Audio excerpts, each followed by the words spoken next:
morning, good afternoon, good evening, good night, wherever you are in the world. This is Brunch Boxing. I'm your host, Matt, with a special edition of Brunch Boxing. It is 10:30 a.m. in Japan. We are here for our Japanese listeners, and we're here for our American listeners because we are going to do a full preview of the morning's huge fight. Naoya Inoue defends his super bantamweight undisputed championship against Junto Nakatani.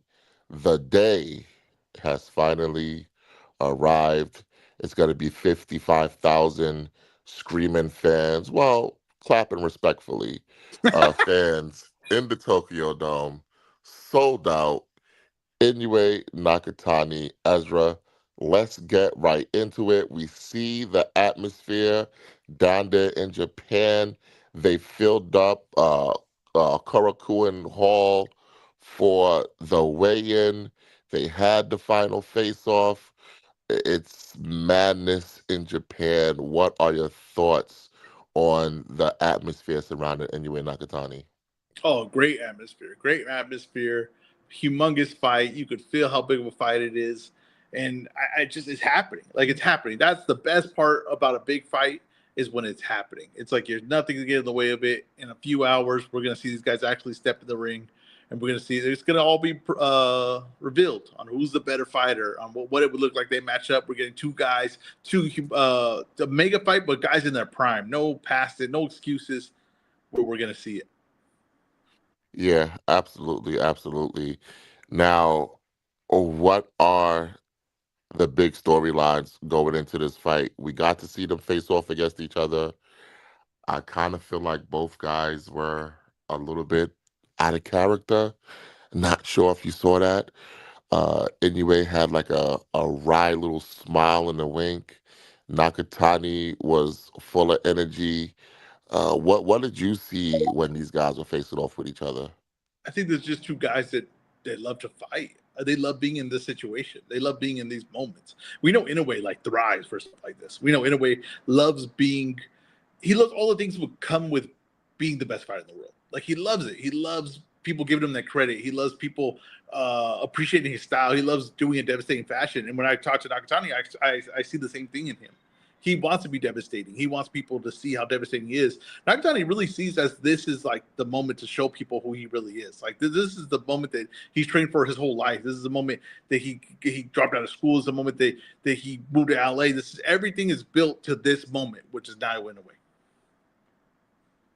I think I want to get into some of your favorite questions that we usually ask before a fight. What's best for boxing? Inoue winning or Nakatani winning? To me, in a way, is the face of boxing right now. Um, and so him going on to another division, or maybe like possibly fighting Bam, if that really could happen, it would be mega fights. Him coming to fighting at 126 against all the level, all the opponents they have right there lined up for him. I think that's best for boxing. It's always to me the biggest name moving on is always going to be best for boxing. You know what would be bigger than an Inoue Bam fight? Inoue Nakatani too. Inoue Nakatani too. I think it's best for boxing if Junto Nakatani wins. Because if there's one thing that we love more than a huge star and all this stuff, anyway, he's like killing everybody. If there's one thing we love more than that, we love a good comeback story. We love a good comeback story. We have never seen Inoue lose. We've never seen Inoue had to come back from the brink of defeat. So I think if Junto Nakatani is able to beat Naoya Inoue, it'll make him an even bigger star because now there's a storyline like, wow, Inoue has finally met his match. Can Inoue overcome the young, strong, heavy hitting southpaw? You know, the only thing I'll say about that, and I agree with you that I can see that being a really like positive outcome. The only thing I'll say about that is the one thing that Inoue kind of has for going for him is the doubt that people still kind of have That they want to say this guy's overrated. They want to say that this guy is not as good as everybody's saying he is.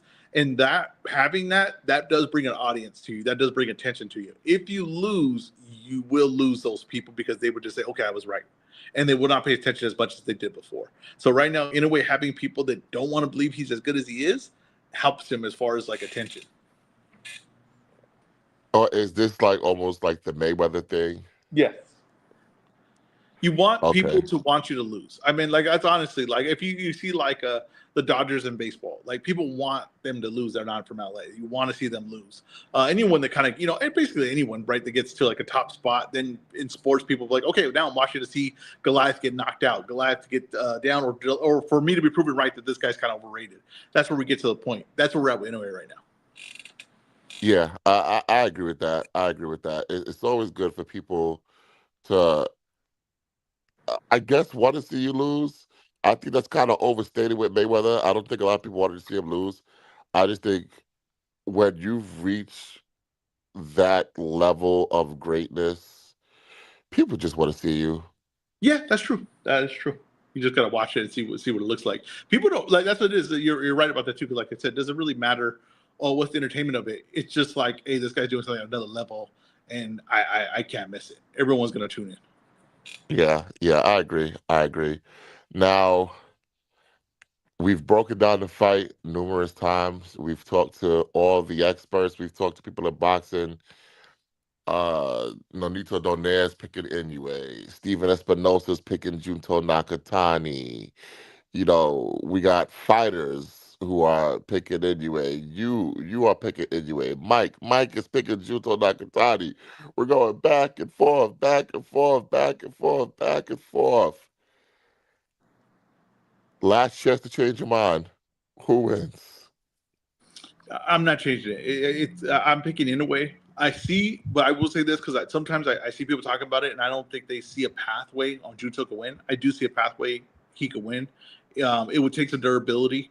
It'll take his power meaning something. I'm not saying he only can win by knockout, but I'm just saying it takes his power making a difference in the fight. But I can see a way of him winning, but I have in a way winning the fight.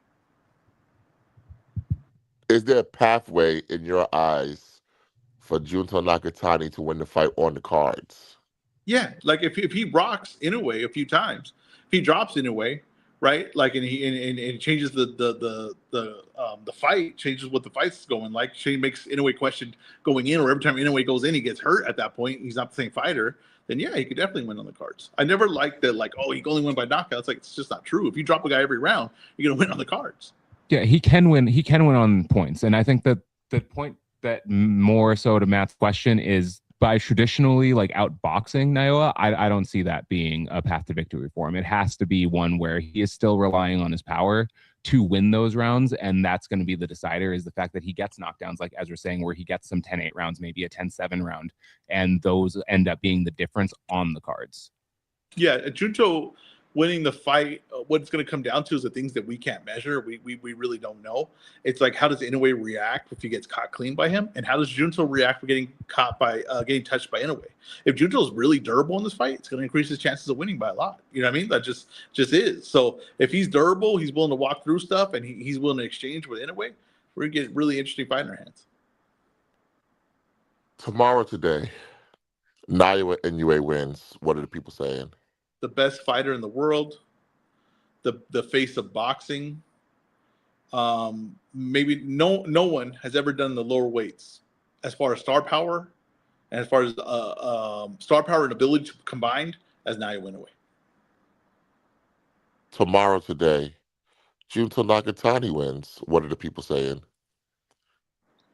Junto, new face of Japan boxing, and Inoue was a little bit, Wow. and Oh. and Inoue was a little bit overrated. That's what people are going to say. I'm not saying that. I would never say that. I think Inoue is really good. I think if Junto beats him, he's just very, very good. I think Inoue's elite.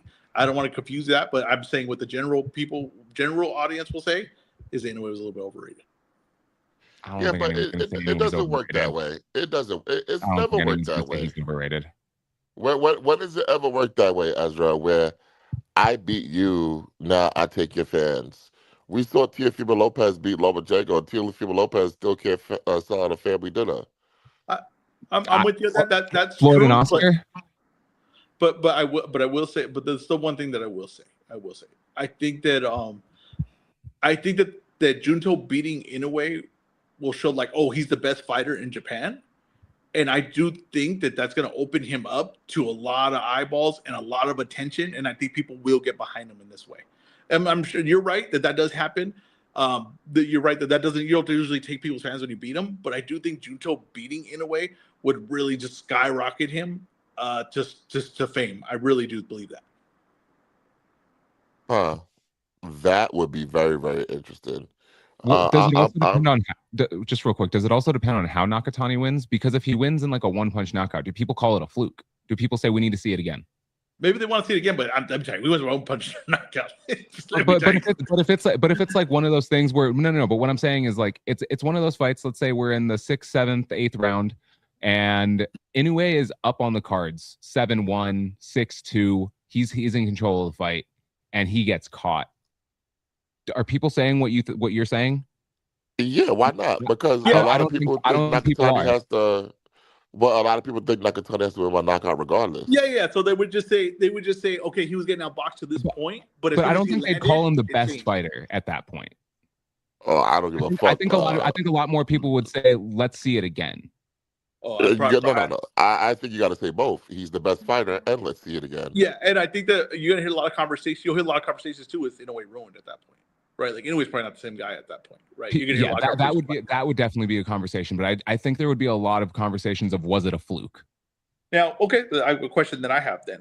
Let's say Junto wins, right? What is it? What fight would that remind you of that happened in the past? Like, what shift would that be of this fight? Because it's two guys, like I said, at top of their game, pound for pound, number one guy versus a guy that's like we know is like a worthy challenger.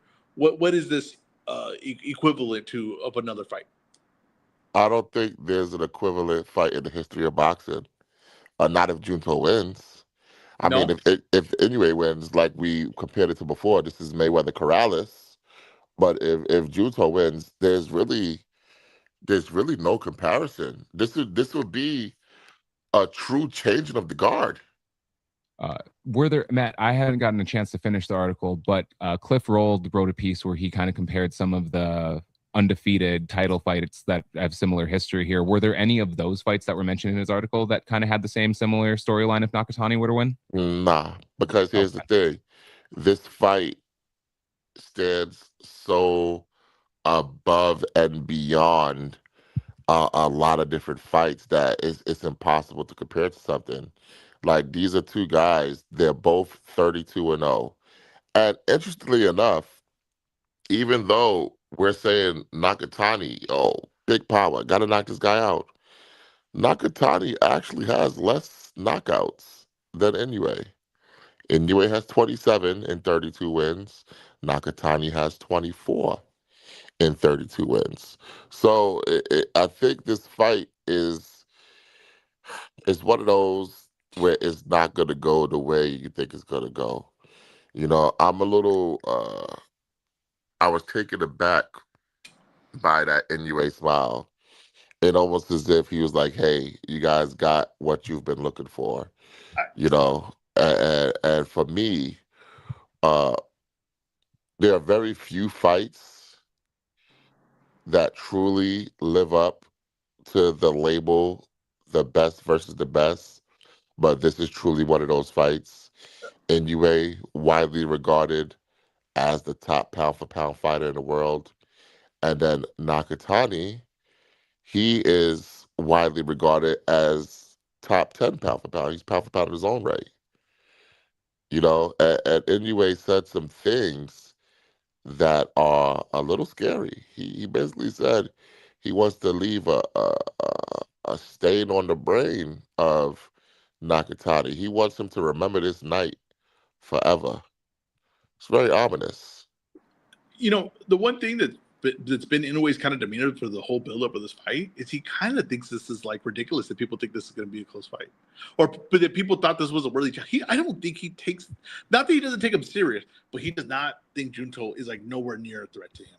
He does not think that at all. It's not how he felt in the Fulton fight, where I think there was an unknown to, in a way, on like what that fight was gonna be. He felt, I'm sure he felt confident, but he was like, I gotta get in there and find out what this is, right? And if you notice in the Fulton fight, like I think it's like the second round, he starts like with a smirk. He starts showing off because he realizes like, oh, I'm better than this guy. Like, okay, I needed to find out. I found out I'm better than this guy. I'm gonna do whatever I want in here. In this fight, I don't think he ever was he's never shown me a glimpse of like he's worried about what this is. He's got to rise to the moment for this. He's kind of like, I'm kind of showing you guys that this is a joke. Not that it's like that he's not a good fighter. He's just nowhere near my level. That's the way he's been the whole build up of this fight. Yeah, it's almost because, well, here's the thing, right? With Fulton, he said himself he's never fought that style before. Yeah. He's seen a million Nakatanis. He's seen Nakatanis his whole career.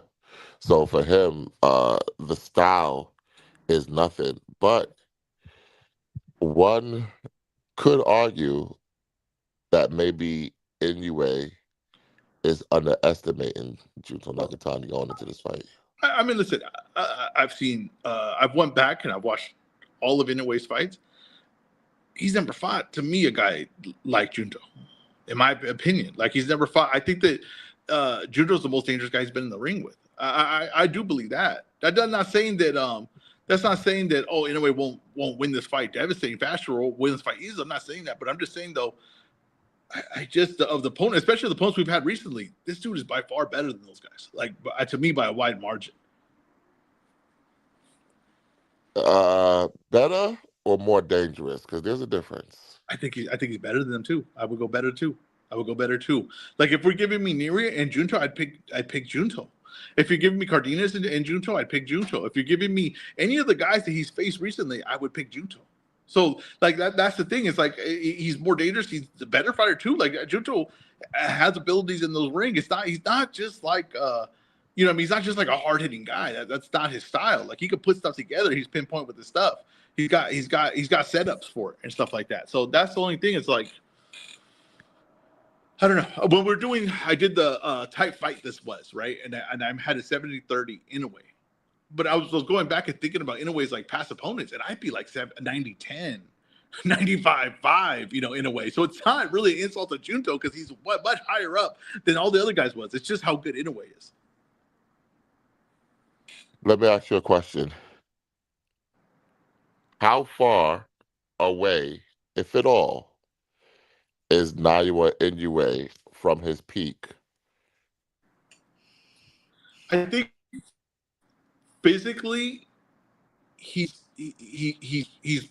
slightly past his prime as physically, right? But I think what his mental game is at the highest it's ever been. Okay, so as far as like his peak right now, I think he's at the best right now. But not physically, his speed. Maybe his speed isn't 100% what it once was, right? But what he understands about the game and everything is at his highest point is IQ. So I think right now he's fighting at his best. And if he could commit to like one of the things, like when I did the breakdown, was like the flaw that I found in a way, it's just like his arrogance, like willing to just like exchange and leave an opening there for a guy. If he just kind of committed to being like, I'm not giving that to anyone, I mean, no one's really touching him. He has the ability to do that. He could make these real 100% where Picasso does not touch him. Picasso touches him in the fight because Inoue's really going for the stoppage. Inoue's really going to get him out of there. But he could make it where it's just not getting touched at all.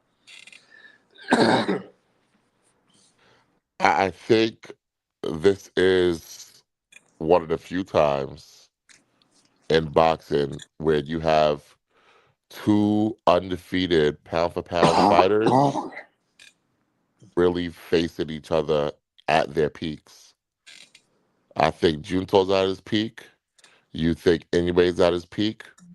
When you interviewed Junto Nakatani, he said in Japanese, I understand a little bit of Japanese.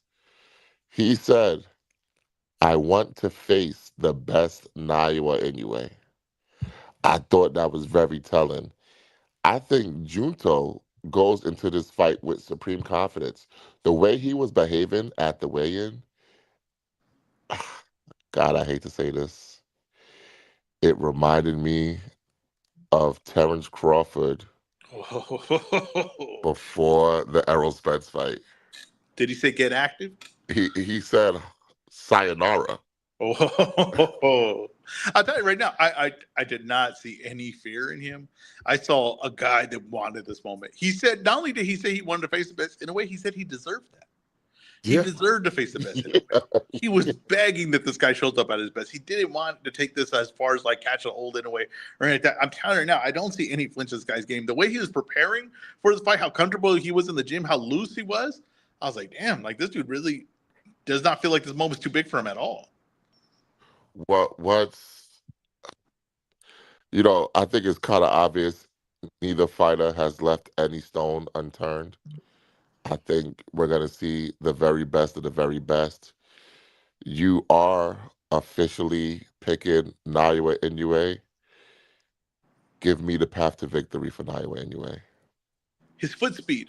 You got Southpaw versus Orthodox, and his foot speed is if you're standing in front of him, and sometimes Junto is patient. He's going to stand in front of him, guy, and kind of stare at him, right? He's going to get the front foot battle. He's going to lose that every time against Inoue, right? Inoue's just going to step in right past that and get to work, and then he's going to bounce right out. And you're just gonna if you're not doing anything to hold that off, Inoue's just going to start timing it and timing it and timing it, and he's going to be able to beat you there all day. Then in a way, if he wants to, could just box around him, right? He could just move around that route, that foot, and beat him with a jab, hit him to the body, hit him up top, and it just be too fast for him, right? So I think the foot speed, then getting on inside, touching him, and then being able to get out of there is going to frustrate Junto. Junto's not going to be able to time it, and a lot of things Junto has to do is off the starting with the left hand because he's so sideways that it kind of eliminates his front hand. That's a little bit too predictable for in a way. In a way, is going to be able to read that. Hey, he can only punch with this hand. I'm just going to move the opposite way of it, jump in on him, and then exit that same way. And I'm going to have to turn. He's going to be turned the whole night. I think that's Inoue's play. He's just going to turn him, jump in, go out the exit the same way you exit the same direction you were coming in on, and just turn him the whole night. And I think that eventually Inoue's thinking that a shot lands as he's turning him like that, and he'll get him out of there. But I'm going to pick Inoue by late stoppage in this fight. What's the path to victory for Junto Nakatani? Junto has to set up feints and keep the distance. He has to feint. So in a way, it doesn't just jump right in on him. He has to take a step back to keep the distance preemptively. All his movements have to be preemptive. He can't be reacting. He's got to preemptively be doing things before Inoue does. So that Inoue has to jump in on that reach and has to jump in on that power. And he has to be able to be set so when Inoue does attack, he's willing to exchange in between those exchanges, right? If he could feint the left hand, that will set up his right hand because he needs to rotate the hips because of how sideways he is. So if he starts fading, step back, then lead with the left hand, feint, set up set up his right hook or whatever shot he wants to come on that side with, then that would get Inoue kind of guessing and take away maybe the foot speed, right? Give him a little advantage. The power is going to have to play a factor though. If he's going to land, if he lands, it has to mean something. If he lands, it doesn't mean anything. He's going to lose that fight. His punch has to play a factor in the fight to where it changes either Inoue's demeanor or it changes his consciousness. Well, I think the power is going to mean something regardless. He is a heavy-handed fighter. Yep. Yeah. Yeah, he's a heavy-handed fighter. Power is going to mean something. For me, with Nakatani, I think we're going to have to see his durability because up until now, he's been very durable. And I think Nakatani has shown great composure under pressure. He really could have faltered in that Sebastian Hernandez fight, but he found a way to pull out the fight. Whether or not people think the fight was close or he never seemed out of the fight, and he seemed willing to give as good as he was getting, and he showed incredible composure. Now, anyway, has also showed incredible composure even on inside fighting with like stuff coming at him. I've seen some highlights of him fighting Luis Neri, where Luis Neri was throwing punches and bunches, and anyway was on the ropes, but just dodging, countering in between, dodging, countering in between, and then basically knocked Neri down.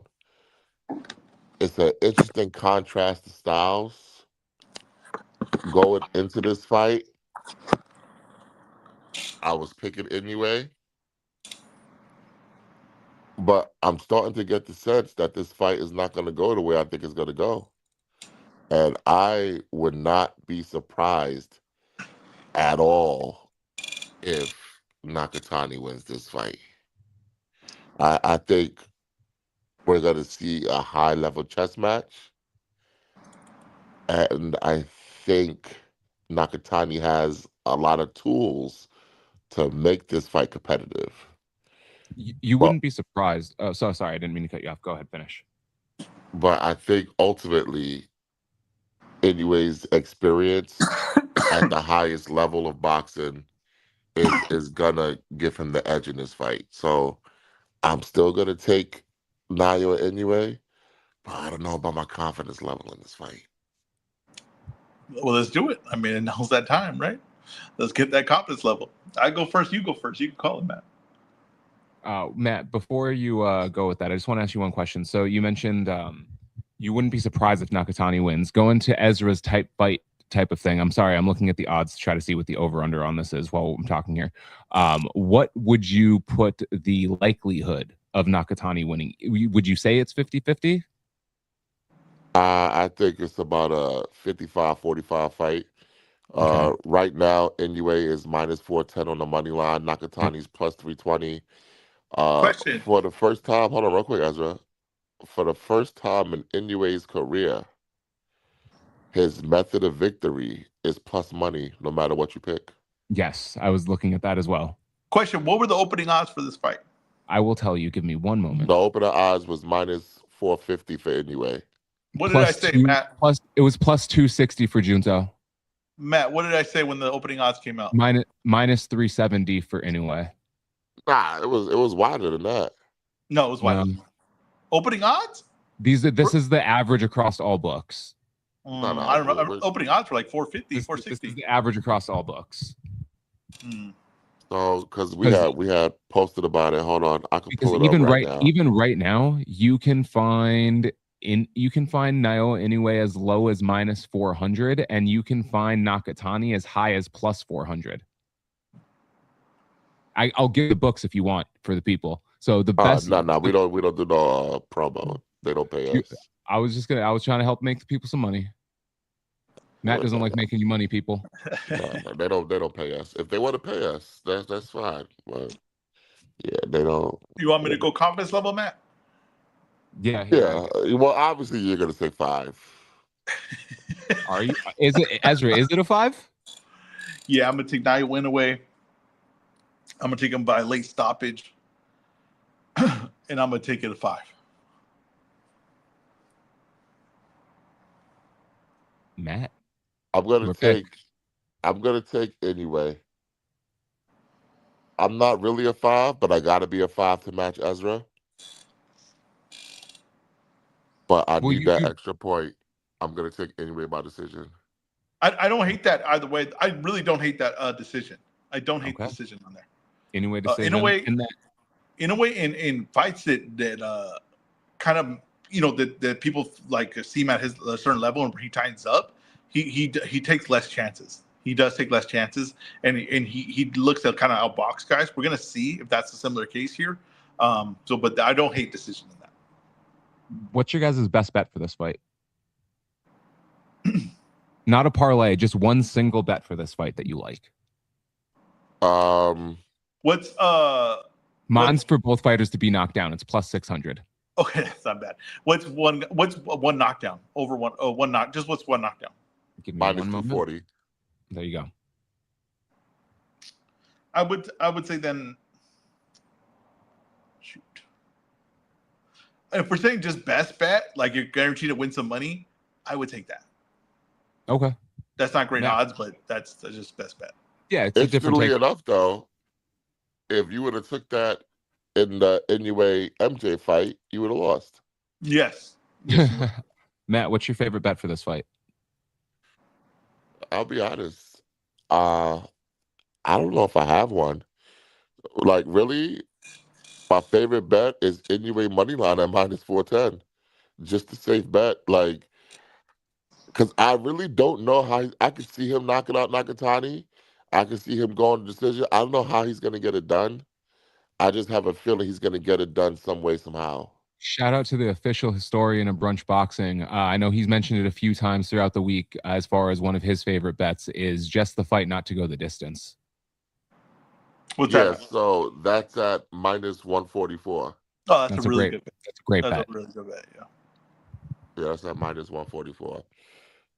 Give us your parlay for this card, Ezra. Yeah. Take the Inaways. Oh wow. Inaway. Takuma. Yeah. No, I was trying to Naiwa Inaway by stoppage. Takuma by decision.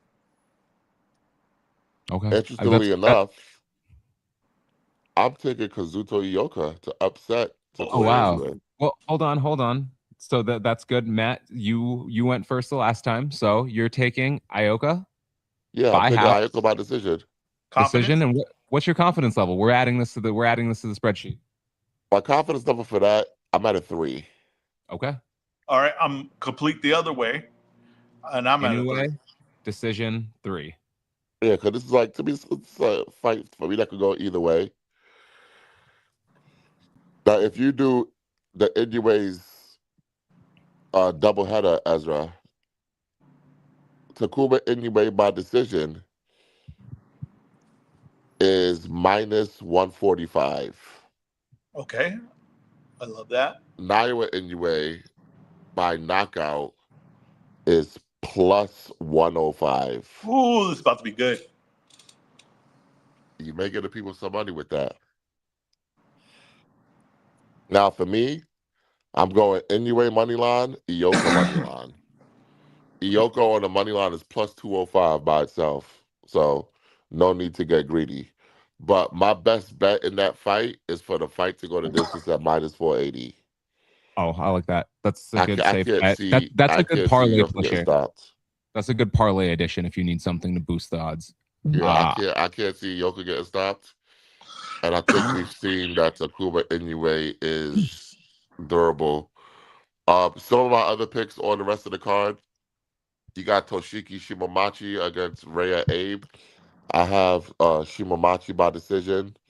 Sora Tanaka versus Jin Sasaki. I have Sora Tanaka by knockout over Jin Sasaki. I was watching some clips of that dude. Yeah, I was gonna ask. I don't know anything about him. What is he? Someone to watch out for? Is he the future? Yes. He's Yes. supposed to be the next guy out of Japan. Okay. All right. Uh so Kosuke Tomioka versus Shogo Tanaka. I have Tanaka by KO. Um Diok No Yoon versus Yuito Moriwaki. I have Moriwaki by decision. And then opening up the card, Yoshiki Takei is back and he's fighting an 8 rounder against D Kang Wang. I'm taking Takei by decision. So those are my picks for the entire card. I picked the entire card for everybody, and you can see my official picks on the ultimate guide to Naoya Inoue versus Junto Nakatani, which you can find on the Brunch Boxing website at www.brunchboxing.com. That Jin Sasaki fight. What weight is that at? Welterweight. Oh Welterweight. man, a Japanese guy at welterweight, and that could be a start. That's interesting. I gotta tell you, that's interesting. I'm gonna be paying attention to that one.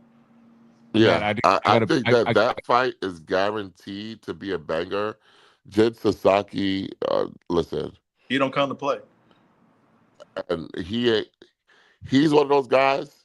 He's 24 right now. He's gonna be out of boxing by 27. Yeah. He might be out of the box after tonight, but we'll see because he's gonna come. He's coming to take someone's head off or get his head taken off. So let's see.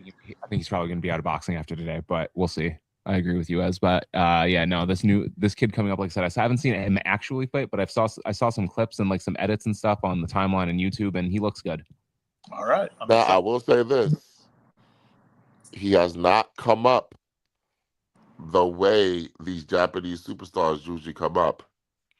He has fought absolute cans coming up. Usually we see them with like a big fight early maybe the Jisasaki fight is his big fight early. The Japanese have really adopted my thought frame on development. And you They love just get this. to You it. love They this. just get to it, and I love it. I You got love it. Is the reason he's fought mostly quote unquote cans is because the welterweight division in Japan and the talent pool for him to fight just isn't that great? He fought a And guy now, that was 3-4, no, no, 11 no, and 3, but 12 and beating. 6, 14 and 7. Okay, maybe I'm wrong. That's those records are ridiculous. But yeah, this is a step up. Then this is a step up in competition to see what he has, and they expect him to pass it. I mean, let's be real, they really do. That's why they're Uh, putting him. That's why they're putting him on the I, card. I don't think they know or care either way. They It's a don't. The Japanese want the strongest to survive. That's what they want, and I love it. And that's the way it should be, that is what they want. That is true. bro.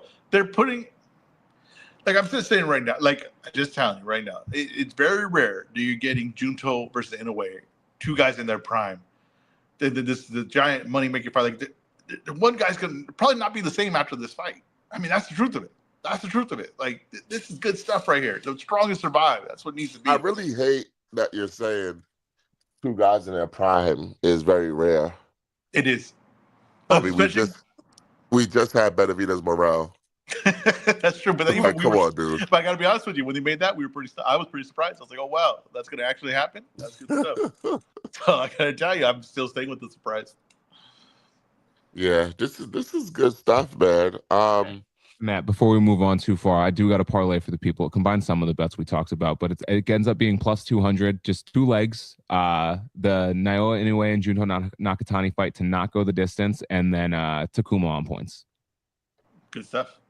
A lot So of you wait. guys are real confident in Takuma anyway. Well, let me tell you why, and I'll tell you why. And maybe it has nothing even to do with like a breakdown of Ioka. I just think or Ioka's Inoue. old, man. Yeah, there's a point where like a generation just dies out. And I don't know if you saw what Estrada looked like. I don't know if you've seen what Chalks looked like recently, or you saw Rungs. It's like, hey, there's a point where the generation just kind of dies out, and I think that's what exactly we're going to see from Ioka. This happened with Prograis and Josh Taylor and Ramirez. It's just a point where it's just like, hey, that generation's done. You see it from one guy, and it just spreads. Not a rest. legend. Hey Matt, it's Not not a 20. legend. Matt, it's not 2016 anymore. It's not 2016 anymore. Prograis is not a legend. No, I get it. Kazuto, hold on, no. You don't get it. I do. I get it. Kazuto Ioka is a legend. I get you. Okay. And there comes a point in this has been tried and true in boxing forever. In every legend's career, there comes a point where he has the last great performance. I don't think we've seen the last great performance out of Kazuto Ioka yet. I think that happens tonight against Takuma Inoue. You know, the one thing, Matt, you're very smart when it comes to boxing, but you have one weak spot. It's like guys from an older generation. Like anyone that you're like, hey, this guy's kind of been a proven face. I've been watching him for a lot of years. I have a lot of faith in this guy. You'll hold on way too long. You don't know when to sell. That's your problem. Because here's the thing. I had Ioka beating Puma. I thought Ioka got robbed. I know. But like I said, how Ioka long got ago? robbed. When did that happen? Just last year. It's a year away. It's just a year, another year on the mileage, last on the year. odometer. Just another year on the odometer. That's all it takes. And here's the thing. A lot of times when we see these fighters fall off a cliff, I think in addition to like age and attrition, it's due to inactivity. Kazuto Ioka has been fighting consistently twice a year since 2023. Hey, real quick, Huey, did you do the parlay I had where it was Inoue by stoppage and other Inoue by decision? Matt did it. It was No, I don't think Matt. he did. I think he just named both odds for each one separately. No, he put it together. He said what it was total. I can't remember what it was off the top of my head. It's only plus 145. I will. All you guys keep talking. I'll get the odds. All right. We don't gotta keep talking. I'll do it right now. And by the way, we are going to have different odds because we're on different apps right now. Because I can't use the app Matt's using here. We're in Vegas. So your Inoue double feature. Mm-hmm. Naoya Inoue by knockout. Takuma Inoue by decision. Plus 233. That's good stuff right there. Hey, if you are here, I got plus 266. Let's go. So I'm telling you, That's good I'm stuff right there. as I might tail your bet too, along with mine, because you got better odds. I appreciate it, sir. Yeah, but how good is odds when he's wrong about one fight? Kazuto Ioka, baby. I'm telling y'all. Well, the thing is that's the constant part of the parlay. That's the leg that's the same between mine and his, so it doesn't really matter if that one's wrong. There's also a thing too, like there's a massive fight if Ioka wins and fights tension. I'm just gonna tell you that right now. There's a massive Absolutely. fight on the thing. Absolutely. So I'm not saying anything cook in the books or anything like that, but I'm just saying if it goes to the cards, it's one thing to factor in. That's a massive New Year's Eve fight. Yep. That is one fight. That is one thing to consider, the money to be made for a tension versus Ioka fight. So, interestingly enough, the fight between Jin Sasaki and Sora Tanaka not listed on FanDuel. Really? Oh wow! Let me see, they don't know how to call it. Let me check MGM. See if we got it here. They don't know how to call it. And funny enough, and maybe this is just me, I actually did all my picks without looking at the odds first. I don't have the Jin Sasaki. I nice. I don't have the Jin Sasaki odds either. I don't like looking at the odds first because it sways my Same. decision. But I will say, my picks happen to be the favorites, except for Yoka. That's the only one you're wrong on. I told you.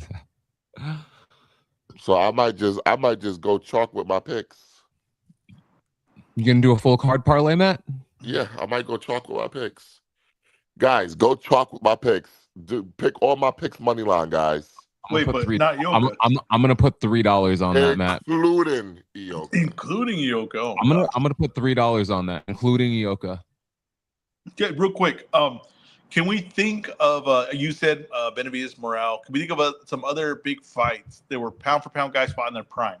Yeah, Naoya Inoue, Stephen Fulton. Okay. Yeah. Any other ones like De La Hoya Trinidad? I thought we were thinking about modern. Yeah. No, I'm just thinking of like fights that like this. I mean, you got Larry Holmes versus Michael Spinks. Okay. Leonard Hearns. Leonard Hearns. Yes. Were they in their prime, or was that before their prime? They might have been before really early. That's the argument. Is they could have been before their prime. What were they, like 23 when they fought? In their physical prime, but not in their maybe. Yeah, that might be it. They might not have been there at their best ability, but yeah.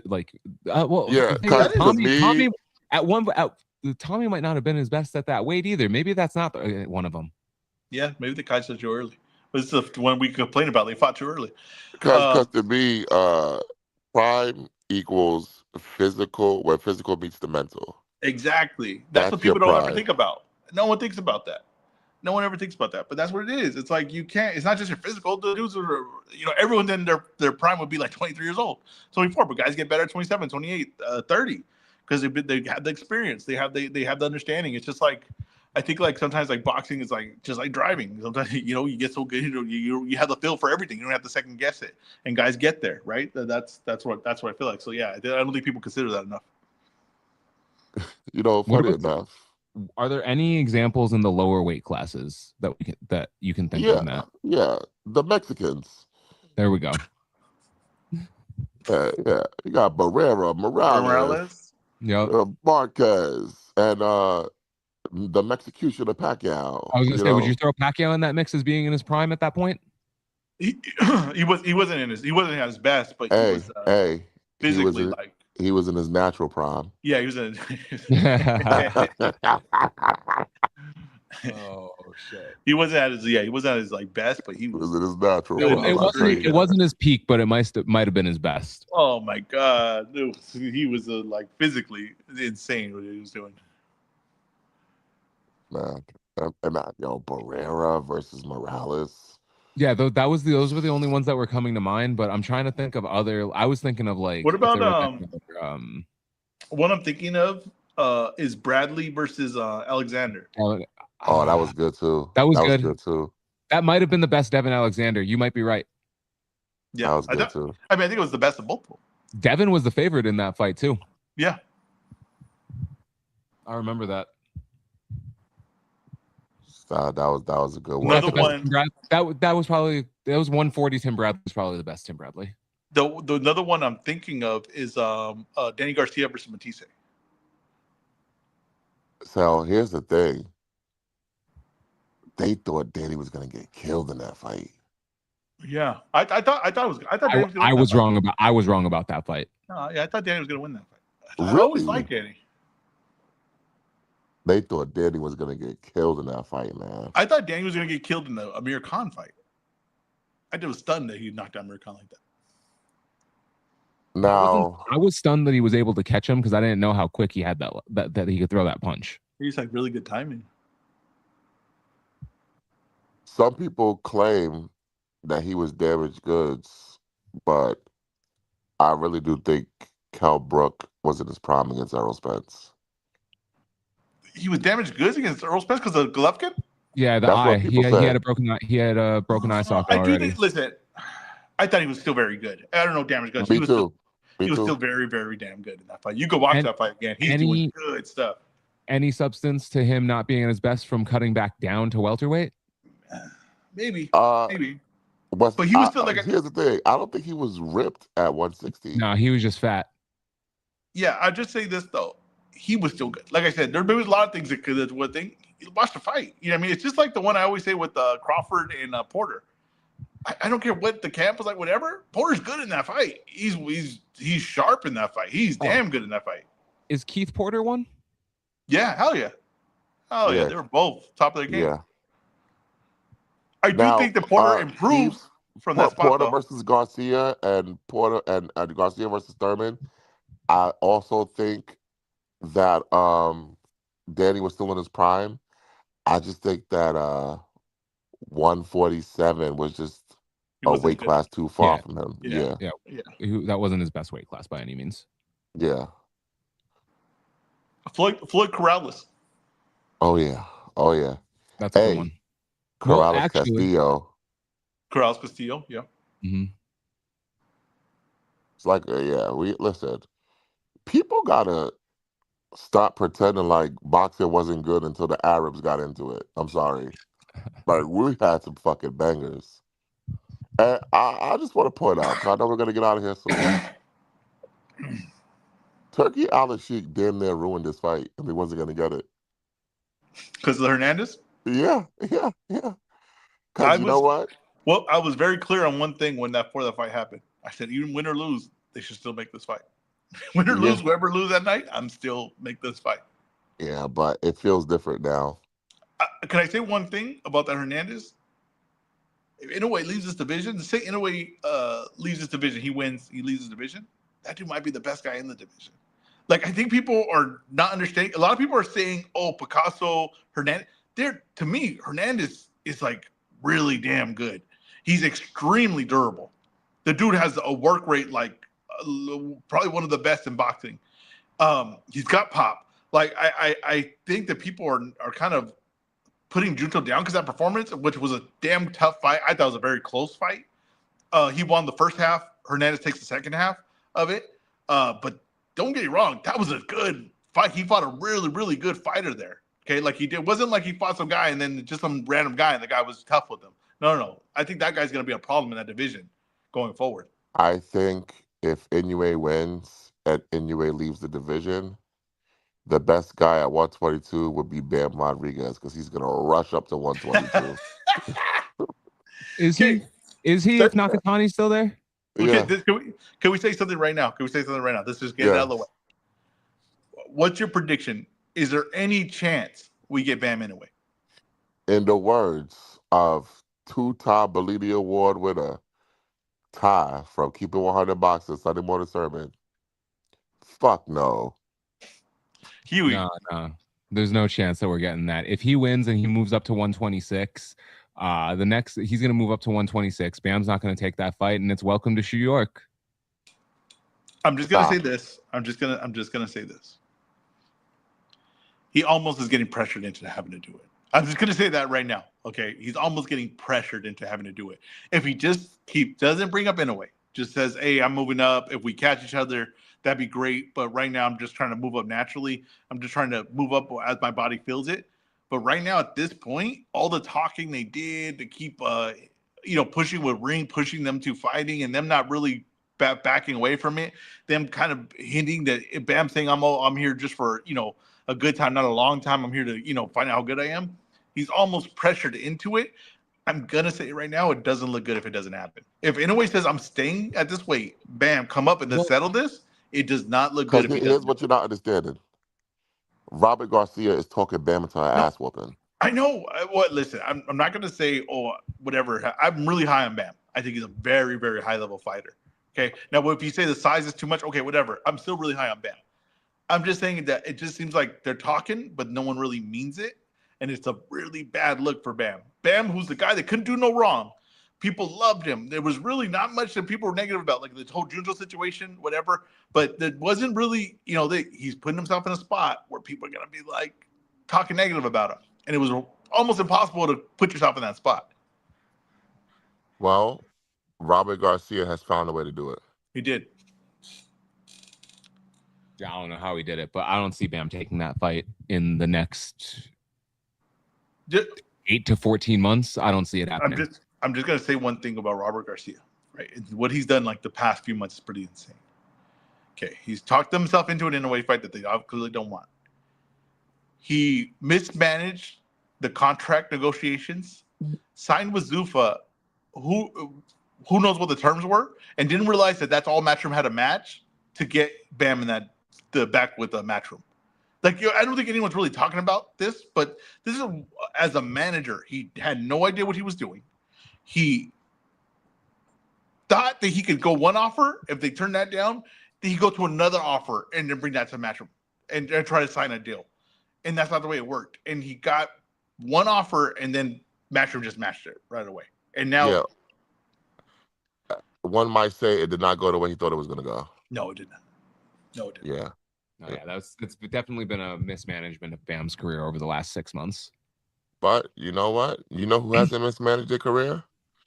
Junto Nakatani and Naoya Inoue. The big fight. Just so everyone's aware, because the zone has the wrong times listed.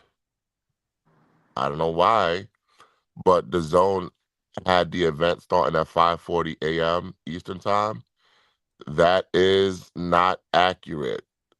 The event will start at 3 a.m. Eastern time, They 12 a.m. midnight Pacific time. Is did they 5-4 the mean main card? they made a walkout right for main event? No, because that's not supposed They're to be until saying like that 7, 8 a.m. they're saying that Inoue Nakatani is gonna walk out about 7:30 a.m. Eastern time. Yeah. So I think the 540 might be for the main card. Yeah, No, but here's the thing, right? Just get up at 3 and watch the whole goddamn thing. Don't trust that these people know what they're talking about, because this is not a fight you want to miss. Ezra, you getting 4 hours of sleep between now and then? I think I'm gonna try to stay up. I don't want to Oh, risk you're it. bugging. I don't want to risk it, man. These are always the in between things that fight fans have to deal with. Do I take a nap and try to wake up, or do I try to fight through it? I'm deciding if I want to try to take a nap or if I'm going to stay up and like go do something for the next 4 hours. I feel like Hugh, you're in a good spot, right? Because you're literally in Vegas, so I gotta feel like find it should somewhere. not be I gotta hard. find. No. I have no clue where it's watching. All the sports books are closed at that No, point no, in no. time. I'm saying you can make it up to your room to watch it. What I'm saying is that Oh, you yeah, have yeah. an unlimited amount of things to keep you occupied. till Oh you yeah, fail. yeah, It's not just a thing. 100%. It's just that I want to sleep before then, or do I want to go do all those things? Yeah, I'm gonna be looking at my wall and watch the paint dry. You know what I mean? And then trying to stay up the thing. You know what I mean? So that's exactly what I'm doing. So that's where it gets tough for me. If I was in your situation, I promise you, it would be no problem staying up. Before we get out of here, I wanted to read some comments from the fans. Yumin Shun says Ioka's washed, even though he beat Puma. He didn't beat him good enough not to get robbed. I don't know what that means. I thought he I don't know what that won. means either. I'm not sure what that I means thought either. he won. He won. If he wins, he wins. Um, People's Boxer wants to know our thoughts on Resendez Munguia. That's a great fucking question. I Tell think him when That we're is gonna. a great Tell him question. when I to think tune in, Matt. Tell him when to tune in. Matt, are we saving that for tomorrow or are we gonna answer that one? Nah, we are the people of the people. Listen, we can answer that now. I think that has a chance to steal the card tomorrow. I don't know that it will though, because it really depends on what version of Munguia shows up. Lately, he hasn't been as aggressive and he's been a lot more conservative and safe in his fight style. And if that shows up, then I don't know that we're going to get that exciting of a fight. And I think Resendez wins. But if Munguia is willing to punch and exchange with him, I think we could see him knock out Resendez. Here's the I thing. I think Go uh ahead. Go ahead. I think Resendez beats him up and stops him. Like, I have no X's and O's analysis of the fight. I'm not gonna do no Ezra breakdown. I'm more of a Jimmy and Joe's kind of guy. I'm not an X's and O's Not guy. the X's and O's about the Jimmys Yeah, and Joes. yeah. Uh, I didn't like that Munguia was talking about moving down in weight after the fight. That's the crisis of confidence. That's a I'm not sure I belong here. I've been getting my ass kicked since I've been at 168. They hit too hard. I got knocked out by a guy with 4 knockouts. I don't like that. And to me, Resendez is peaking. Resendez is peaking right now. He's at an all-time high with his confidence. This is his first title defense. They say you get about 10% better when you win a championship. I believe it. I believe it. I'll say this, and I'm not going to be about the X's and O's on this fight either. I don't think you need to be. I think that Resendez caught Plant at the absolute right time. I thought he was going to catch Charlo at the absolute right time. I think he's fighting Munguia, who to me is a better version of what he wants to do, or at least he's a more durable, harder hitting version of what he wants to do. I think this fight does have a chance, you're right, Huey, to steal the show, not just of that card, but maybe of the weekend. I think there's also the Duarte fight has a chance of doing that. But I'm going to take Munguia. I'm going to take Munguia because I think he's a more proven guy at that level, and we've kind of seen what Resendez has been at this level. And the only time we really did was when he fought, to me, past it Plant. That's just really what I see. I see it as. Can Resendez I is can also I can not I really can I that tell big of you a a guy. secret? Go Can ahead. I tell you a secret? You thought that he caught Caleb Plant at exactly the right time. Mm-hmm. You thought he was going to catch Jamal Charlo at exactly the right time. Yep. This is Ezra. This I is what I hate to thought you were break going it to to say. you. This is what I thought you were going to say next. Matt, go. He's about to catch Jaime Munguia at exactly the right time. Yeah, I think McGee still has a little bit in the tank. I think he still has a little bit more in the tank. The problem with McGee is the problem with McGee. I'll tell you what the problem with McGee is. He's not that good.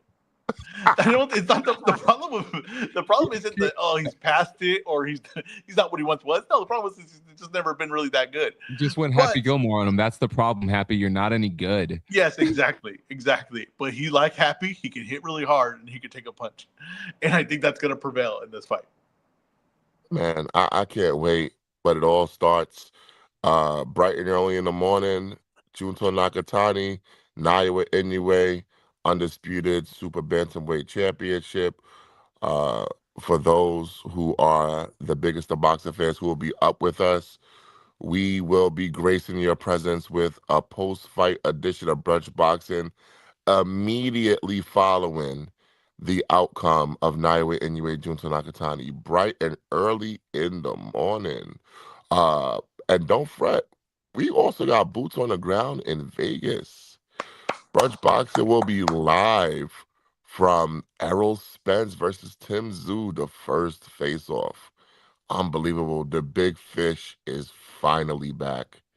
He's finally back. This is great stuff, man. Like, we got a lot of stuff dropping, man. Do you have anything dropping for the people, Ezra? No. I mean, not between now and when we'll be on camera Oh again. man, what happened to the breakdown for the Mexican fight? I know, man. I know. They got to hit me. Uh, You know what? Should I just do? I'll do one tonight. I'll do one tonight. No, I'll no, drop it. no. That's gonna be rushed. Nah, it's okay. Listen, All the you got to understand, all these breakdowns are done in the same, like done in a night. They're not none of them are 8 weeks. The hardest thing was for the Junto one was finding out a way to do it. That was the hardest way. Went through like 8 different programs. You know what I ended up? I'm not gonna give away trade secrets, but it went through the simplest way of possibly doing it. I'll just tell you that right now. now I will say, if you want a full comprehensive breakdown of Benavidez versus Zerto and the entire event, go to www.brunchboxing.com because I will be dropping the ultimate guide to Benavidez versus Zerto bright and early in the morning for you guys. It's gonna be good. Can't wait. Yeah. Can't wait, man. Ezra, are you going to be scoring the card for the people tomorrow night and this morning? Yes. The most reliable scorecards in boxing by the best judge in boxing. Ezra, are you going to be doing the whole card tomorrow or just the main card? Do you want me to take care of the early portion? I'll do from Duarte to Benavidez. All right. Duarte. Mm-hmm. Versus Fierro. Say, Angel Fierro, get your shit together, bro. You know what? Can I say this? It's almost like Angel weight was insane. I just say this right now.